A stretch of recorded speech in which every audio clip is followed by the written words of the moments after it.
हरिओम। तीसरे अध्याय का 35वां श्लोक। श्रेयान् स्वधर्मो विगुणः परधर्मात् स्वनुष्ठितात् स्वधर्मे निधनं श्रेय परधर्मो भयावह।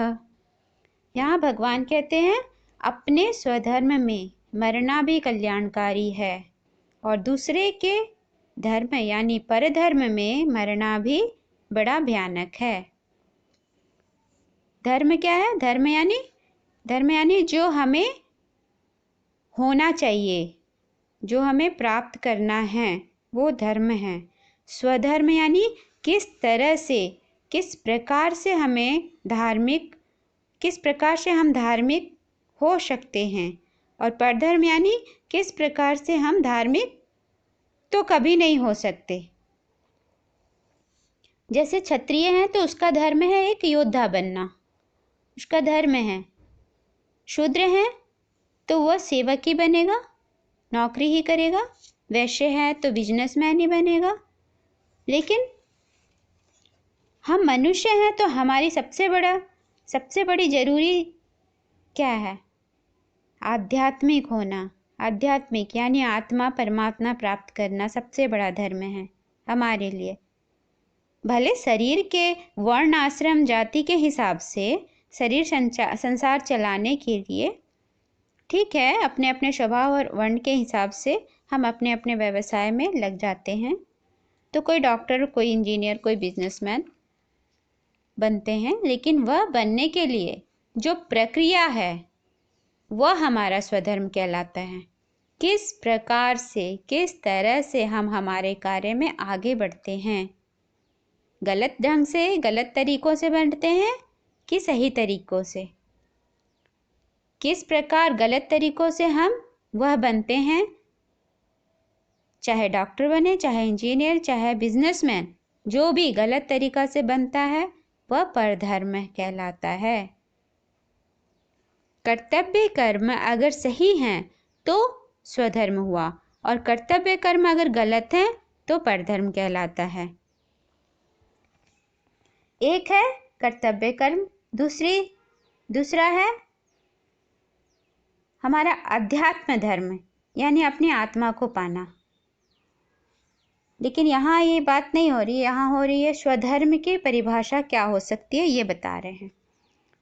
तो हमें जो कुछ बनना है जीवन में स्वधर्म के रास्ते पर चलकर बनना है। परधर्म के रास्ते पर चलकर बने तो वह ठीक नहीं है। जो कर्म हमें आनंद से भरता हो, सुख और संतोष से भरता हो, शांति से भरता हो, वह स्वधर्म है। अब इसका मतलब ये नहीं कि संसार और इंद्रियों के सुख आनंद को आप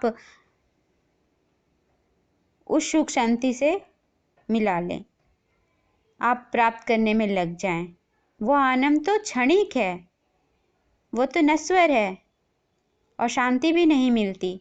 क्यों शांति नहीं मिलती? क्योंकि उसमें नीति नहीं होती, वो शास्त्रानुकूल नहीं होता।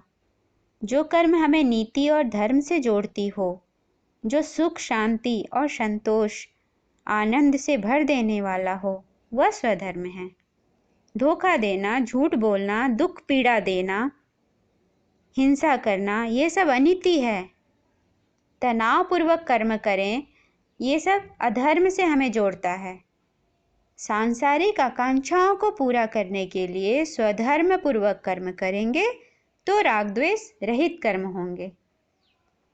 इसलिए भगवान कहते हैं कि स्वधर्म पालन में कितने भी कष्ट आने के बावजूद मनुष्य जीवन भर वह पालना कर ले तो स्वर्ग और मुक्ति की प्राप्ति हो जाती है। किसी भी प्रकार की आपत्ति विपत्ति पड़ने पर वह अगर अपने धर्म से नहीं डिगा और उसके कारण यदि वह मृत्यु को भी प्राप्त हो जाए तो भी वह मरना उसके लिए कल्याण करने वाला होगा, ऐसा कहते हैं। हमारे इतिहास पुराणों को भी देख लें उठाकर, उसमें ऐसे उदाहरण भरे पड़े हैं। स्वधर्म पालन के लिए मरने वालों का और मृत्यु पर्यंत कष्ट स्वीकार करने वालों का कल्याण होने की बात कही गई है। मनुष्य को किसी भी समय काम से, भय से, लोभ से या जीवन रक्षा के लिए भी धर्म का त्याग नहीं करना चाहिए, ऐसा बताते हैं। क्योंकि धर्म नित्य है और सुख दुख अनित्य है। जीव नित्य है और जीवन का हेतु अनित्य है। अपना स्वधर्म कितना भी कठिन क्यों ना हो, पर फिर भी उसका आचरण करने में ही हित है। चीटिंग करके ऊंचे पद पाने की लालसा में अधर्म न करें। यहाँ भगवान कहते हैं कि दूसरे के धर्म का पालन यदि सुखपूर्वक होता हो तो भी वह भय देने वाला है। जैसे कोई शूद्र अपने से उच्च वर्ण वालों के धर्म का पालन करने लगे और उच्च वर्णों से अपनी पूजा करवाने लगे तो और उनकी आजीविका को छीनने के कारण उन्हें जो पाप लगता है वो पाप के भागी बनते हैं और उसके फलस्वरूप उनको नरक भोगना पड़ता है। उसी तरह ब्राह्मण और क्षत्रिय भी यदि अपने से छोटे वर्ण वालों का धर्म का अवलंबन लेते हैं तो उनको अपने वर्ण से पतन हो ही जाता है। और बिना आपत्ति काल की बात अलग है, लेकिन बिना आपत्ति काल के एक दूसरे की वृत्ति का निर्वाह करने पर पाप लगता है, ऐसा कहा गया है इसमें। इसी तरह हर एक आश्रम धर्म और अन्य सभी धर्मों के विषय में भी समझ लेना चाहिए। इसीलिए किसी भी मनुष्य को अपने कल्याण के लिए परधर्म का पालन नहीं करना चाहिए। बिल्कुल दृढ़ता से ये बात कही गई है और इसे हमें समझना है।